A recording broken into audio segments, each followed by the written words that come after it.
Hello friends, आज हम बनाने जा रहे हैं इंडियन स्टाइल मैक्रोनी पास्ता, जो कि खाने में बहुत ही टेस्टी लगता है। बच्चों को, बड़ों को, हम सभी को पास्ता खाना बहुत ही पसंद होता है। तो आज मैं आपको बिल्कुल परफेक्ट तरीके से इंडियन स्टाइल मैक्रोनी पास्ता बनाना बताऊंगी अपने स्पेशल टिप्स के साथ, जिससे कि जो पास्ता है बहुत ही टेस्टी, परफेक्ट, खिला खिला बनकर तैयार होगा। बिल्कुल भी चिपचिपापन नहीं होगा उसमें। सुबह का नाश्ता हो या शाम की छोटी मोटी भूख हो, आप इसे झटपट से आसानी से बनाकर खा सकते हैं। बहुत ही टेस्टी बनकर तैयार होता है ये। तो चलिए बनाना शुरू करते हैं Indian style macaroni pasta. Pasta बनाने के लिए सबसे पहले यहाँ पर मैंने गैस में एक बर्तन में करीबन 2 गिलास पानी चढ़ा दिया है। अब हम इसमें 1 चम्मच नमक डालेंगे। इस स्टेज में नमक डालने से जो पास्ता है वो एक समान मात्रा में नमक ऑब्जर्व कर लेता है, तो आप ज़रूर डालें। अब ये देखिए यहाँ पर जो पानी है उबलने लगा है। अब हम इसमें पास्ता को डालेंगे। तो यहाँ पर मैंने 1 कटोरी पास्ता लिया है। पास्ता आप कोई सी भी डिजाइन का ले सकते हैं। ये देखिए यहाँ पर हमने पास्ता डाल दिया है। अब हम इसे बीच बीच में चलाते जाएंगे, जिससे कि जो पास्ता है ना वो तले में चिपके नहीं। ये देखिए इस स्टेज में नमक डालने से ना पास्ता बहुत ही अच्छे से नमक को ऑब्जर्व कर लेगा। अब हम यहाँ पर ना 1 चम्मच तेल डालेंगे। उससे क्या होता है कि पास्ता बिल्कुल खिले खिले बॉईल होते हैं, इसमें बिल्कुल भी चिपचिपापन नहीं होता है। जरूरी पॉइंट ध्यान रखिएगा, हमें पास्ता को ओवर कुक बिल्कुल नहीं करना है। आप यहाँ पर एक निकाल के चेक कर सकते हैं, ये पक चुके हैं। ये देखिए अब हम इसे एक बड़े से बर्तन में छान लेंगे।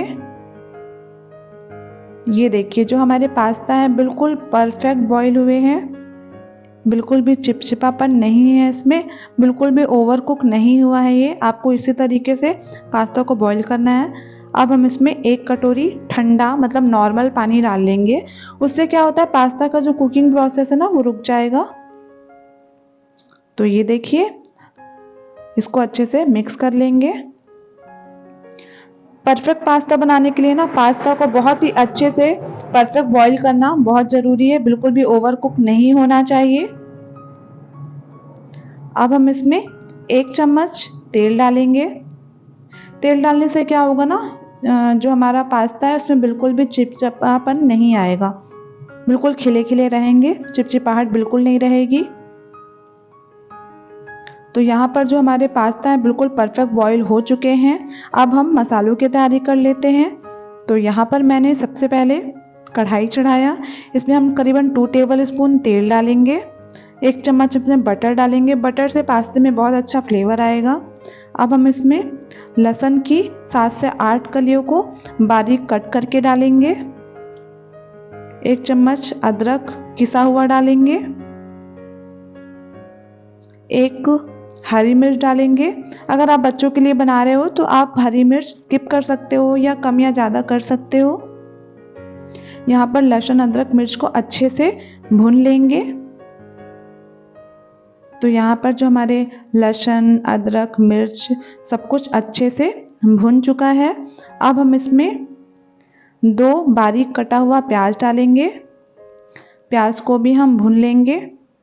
ध्यान रखिएगा हमें यहाँ प्याज को बहुत ज़्यादा नहीं भुनना है, बस ये थोड़ा प्याज गल जाए, इसका कच्चापन चला जाए, हमें उतना ही भुनना है। इस तरीके से बीच बीच में चलाते जाएं जिससे कि प्याज जले नहीं।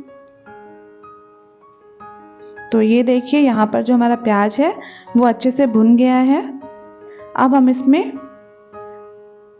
टमाटर डालेंगे। तो यहाँ पर मैंने 3 बारीक कटा हुआ टमाटर डाला। हमें यहाँ पर टमाटर को बहुत अच्छे से पका लेना है। ये देखिए जिससे कि टमाटर अच्छे से गल जाए, अच्छे से भुन जाए।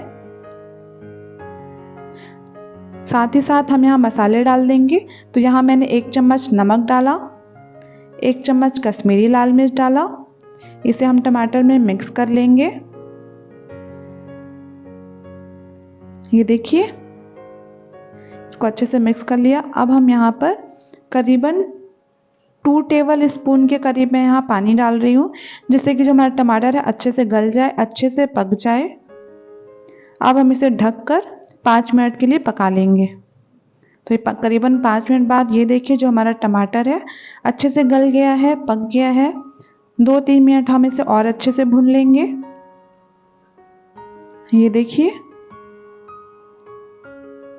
तो यहाँ पर अब हम टमाटर भुन गए हैं। अब हम इसमें शिमला मिर्च डालेंगे। तो यहाँ पर मैंने 2 बारीक कटी हुई शिमला मिर्च डाला। आप इसमें गाजर, स्वीट कॉर्न, बीन्स भी डाल सकते हैं। यहाँ पर हमें सब्जी को बहुत ज़्यादा नहीं पकाना है, क्योंकि पास्ता में ना सब्जी में थोड़ा क्रंचीनेस रहे तो ज़्यादा टेस्टी लगता है। तो 2 मिनट के लिए हम इसे ढककर पका लेंगे। तो ये देखिए यहाँ पर हमारा टमाटर सब्जी अच्छे से तैयार है। अब हम इसमें सॉसेस डालेंगे। तो यहाँ पर मैंने 1 चम्मच रेड चिली सॉस डाला, 2 चम्मच यहाँ पर मैंने टोमेटो सॉस डाला। आप यहाँ पर शेजवान सॉस भी डाल सकते हैं। सॉस आप अपने हिसाब से कम ज़्यादा कर सकते हैं, जैसा भी आपको खाना पसंद है। सॉस आप पास्ता में ज़रूर डालिए, इससे ना पास्ता में बहुत ही टेस्टी फ्लेवर आता है सॉस डालने से। अब हम इसमें 1 चम्मच मैगी मसाला डाल देंगे। ये देखिए, आप यहाँ पर शेजवान सॉस भी डाल सकते हैं, और अगर आपको मेयोनेज़ डालना है ना तो आप इसी स्टेज में मेयोनेज़ भी डाल सकते हैं। यहाँ हमारे मसाले बिल्कुल पक के तैयार हैं। अब हम इसमें उबले हुए पास्ता डालेंगे। ये पास्ता को हम अच्छे से मसालों के साथ मिक्स कर लेंगे, जिससे कि जो मसाले हैं ना वो पास्ता के ऊपर अच्छे से कोट हो जाएं। ये देखिए, बहुत ही अच्छे से हम इसे मिक्स कर लेंगे। बहुत ही टेस्टी बनकर तैयार होता है ये। अब हम इसमें कुछ मसाले डाल लेंगे। तो ये देखिए, यहाँ पर मैंने करीबन 1/3 स्पून नमक डाला, 1/3 स्पून इसमें मैंने काली मिर्च डाला, 1/3 स्पून मैंने यहाँ पर रेड चिली फ्लेक्स डाला। इसे हम अच्छे से मिक्स कर लेंगे। ये देखिए,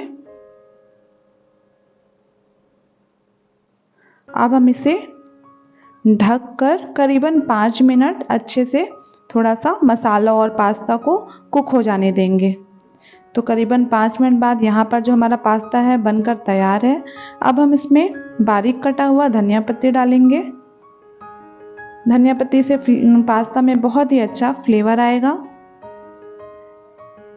तो ये देखिए, बहुत ही टेस्टी चटपटा मसालेदार पास्ता बनकर तैयार है।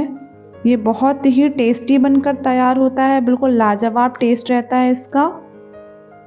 आप इसे घर पर एक बार बनाकर ज़रूर ट्राई कीजिए, ये आपको बहुत ही ज़्यादा पसंद आएगा। तो अब हम यहाँ पर हमारा जो पास्ता है वो बिल्कुल बनकर तैयार है। ये बहुत ही स्वादिष्ट दिख रहा है और खाने में भी बहुत ही चटपटा टेस्टी बनकर तैयार होता है। अब हम इसे सर्व कर लेते हैं। ये देखिए, बिल्कुल भी चिपचिपापन नहीं है, बहुत ही खिला खिला पास्ता बनकर तैयार हुआ है। आप इसे घर पर बनाकर ज़रूर ट्राई कीजिएगा।